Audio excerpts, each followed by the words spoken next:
All right, guys. I hope you're sitting down. We got somebody who, man, he is making a fashion statement here on a very hot day in the Las Vegas.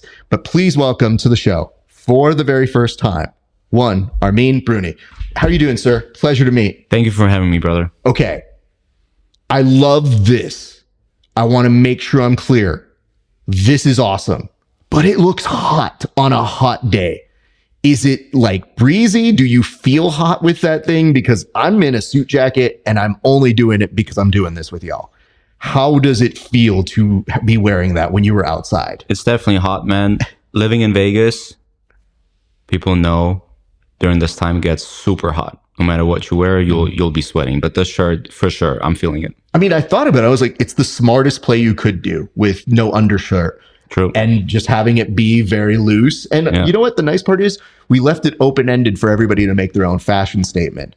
So when you were looking at how everybody else dressed, what were your thoughts on their fashion statements when they came in today, sir? Yeah, I mean, I knew I had to make a statement. And I saw Chris earlier, with the fur coat, which is fitting for the Vegas heat, right? Fur coat.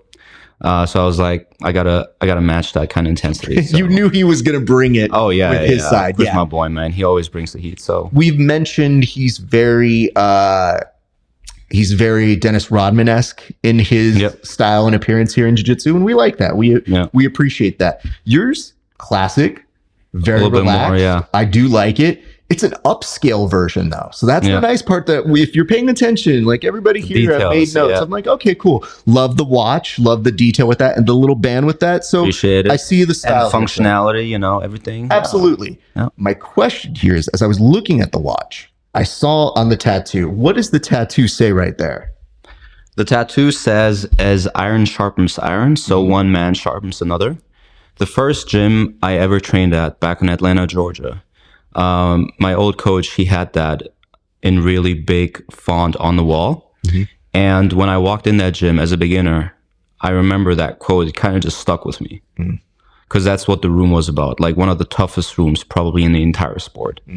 So yeah, at some point I decided to kind of have that. So okay. I mean, the thing is, again, it's all details. So I'm seeing some nice tattoos here. How many tattoos do you have?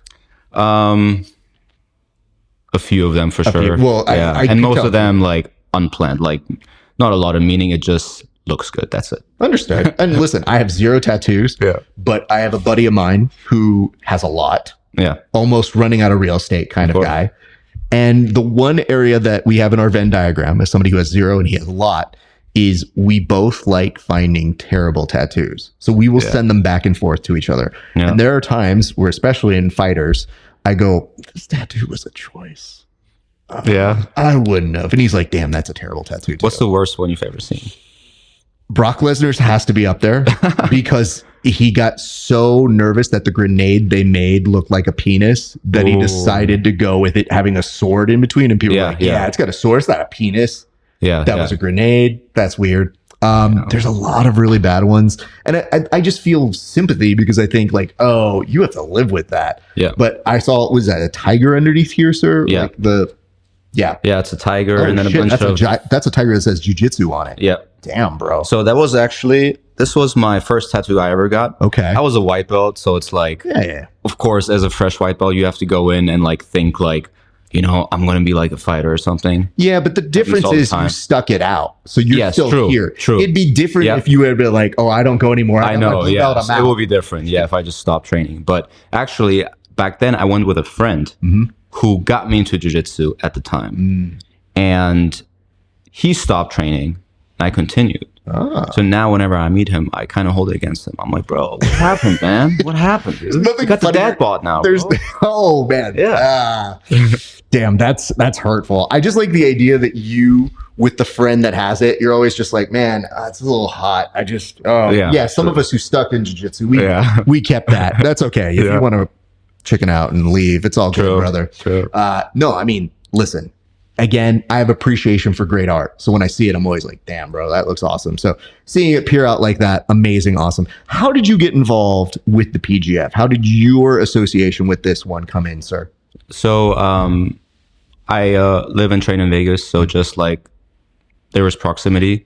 And then through Chris, he kind of made the introduction.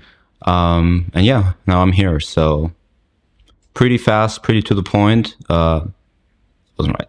Never mind. It's okay. Hey, listen, to be honest, it's just a lot of these guys are flying in and coming in and out. You have a little bit of a home field advantage for being here. So that is kind of a good thing. And how good does it feel to have the biggest, exciting sort of element in jiu-jitsu in the PGF in your hometown? Yeah, it feels amazing. I'm like really looking forward to it. I'm really going to take the time to prepare for it accordingly, which I have already, but also in these next 2 months. It's just going to be like an amazing, unforgettable event for sure. All right, let's ask this. We already talked apparel. We talked a little bit about this. You're going to become a character on TV. And the thing is, you strike me as someone that's so relaxed, but serious. I'm seeing your serious side right now. People are going to make assumptions about you. The comment sections are going to get wild. I want to know, when you're a character on TV, what is it that people need to know about you from the get-go if they just see you about to go out there?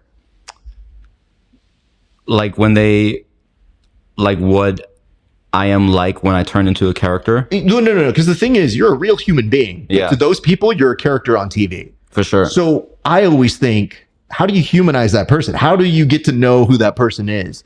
Like, what is it that we need to know about you? For example, if somebody saw me, they'd be like, I don't know who this dude is, because they don't watch jiu-jitsu. Yeah. Some people in jiu-jitsu might know who I am. I'd be like, oh, I'm a host who also makes sure that I train with the athletes. So for sure. A big thing for me is always doing jokes, always making it light, but trying to educate you about grapplers that you might not know. So that's usually what I would like say is like a one sentence thing. So like right off the gate, if somebody didn't know you, they're watching this, what's something they need to know about you? For sure. Like once I get more comfortable, I probably crack a lot of jokes too. Probably a lot of R-rated things, but you know, we're a dark humor-based sport. That's probably why I'm kind of pulled into the sport in the first place. But a lot of jokes, a lot of lightheartedness. Probably the goofy side comes out too. Okay. But yeah, as you said, like in general, especially at the beginning, I'm more, I would say, relaxed and maybe pulling back a little bit, just probably overcompensating for like, I don't know. But yeah. Okay. I mean, the nice part is, the reason why I say this is, I don't know that you've had this experience. Maybe you've put up jiu-jitsu matches where people are in the comment section. Absolutely, we have a live comment section that is happening. Like right now? No. This is getting taped. Damn. I don't trust you guys. Yeah. I'm getting roasted in the comment section over here, dude. But in the comment section, when you're competing live, people say things with brain damage. All the time. And I always think, like, you don't know these guys. And it's different because they see us roasting you guys. But I'm like, no, we like you guys. We're rooting for you. Yeah. So what I like to tell people is, no, get to know them. And then that's not even telling them, like, if you rolled with that commenter, you'd probably fuck them up. For sure. So it's just a matter of being like, hey, have some common sense and be nice here, people. For sure. So I don't know. I just try to make sure that people get an idea of who the person is before they do it. Absolutely. Because I'll put things in context in the comment section if I feel they're out of pocket, where I'll go, this dude would fuck you up. Like, I don't know how to tell you this. Like, especially if I've rolled with them, I'm like, this dude's going to darce the shit out of you. You don't even know. Tell me he won't darce you. I'll put money on it. That sort of thing. I mean, we say out of pocket shit all the time. So, you know, some of those comments. So then you'll probably be right at home. And honestly, if I see some of them, I may know that they're your friends if I see them out of pocket. So I may have some reserve judgment here on that. Yes, for sure. I want to ask, what are your expectations for this season of the PGF, sir? My expectations are that I'm going to come in and put the best possible performance that I can by preparing in the most professional way that I can in all areas of the game. Conditioning, strength, technique, strategy. And of course, I want to be a highly valued member to the team as well, you know, throughout all these weeks. It's definitely going to be a really tough, long season. You know, it's longer than like previous seasons. So the time factor is going to be really, really important here. But my expectations are just coming in, whoop everyone, pure excellence. I like that. That's good. The reason why I ask this is because when people come into this, they have different expectations. A week long is very different from 3 months long. Of course. So when you mentioned it's long, for sure. Yeah. But the nice part is your body will get more time to recoup on this version. Because that was always my thing is I would be interviewing people at the post show and I'd be looking like soldiers who were in a war. And they'd have this loss of look in their eyes. And I go, oh man, this dude's so injured. Yeah. And I don't want to be a dick about it. So I'm just like, hey, bud, ask the questions and be like, right off camera when we cut to commercial, I'm like, go home. Of course. Go home. At ease, soldier. Get out of here. You know, so I know it's going to be a tough thing. That's the grind. That's what we love about PGF. But you strike me as somebody who thrives in this world for the competition. So I'm psyched about that. Yeah, I mean, that's definitely part of it, you know, injuries, the long, like, exhausting matches, winning, potentially losing, like, all that's part of it. Yeah. I think recovery is going to be really, really important. Yeah. You know, how you recover throughout the weeks, how you prepare for it. I think it really, really comes down to those things. And then, of course, it comes down to strategy on competition day as well. For sure.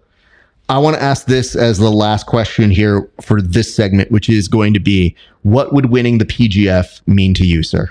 Man, first, I would put it in everybody's face, you know, the money, bro, every day, for sure. It would just be a genuinely amazing experience. You know, I would prove to everyone that I belong on the stage and that I can easily hang with like some of the top 155ers. So that's the main thing I would get out of it. Good man. I'm very excited for that. So here's what I want you to do. That is your camera right there. I want you to go ahead and give shout outs to anybody you want to. I know Potential Jiu Jitsu, excellent name. Tell people where they can come train with you, all that good stuff. And then just tell the people what they can expect from you this season, sir. Of course. So first, shout out to Syndicate MMA, based here in Vegas, training with the Shapiro brothers. Amazing guys. Oh my God, the best guys in the world. Yes, amazing vibes in the gym. Go beat up Jerry for me if you can, because I cannot. I can't. Damn, bro. I'm going to meet somebody one day who can, Jerry. Yeah, for sure. Shout out to Potential Jiu Jitsu, of course. Check out that gym with Chris Olivo.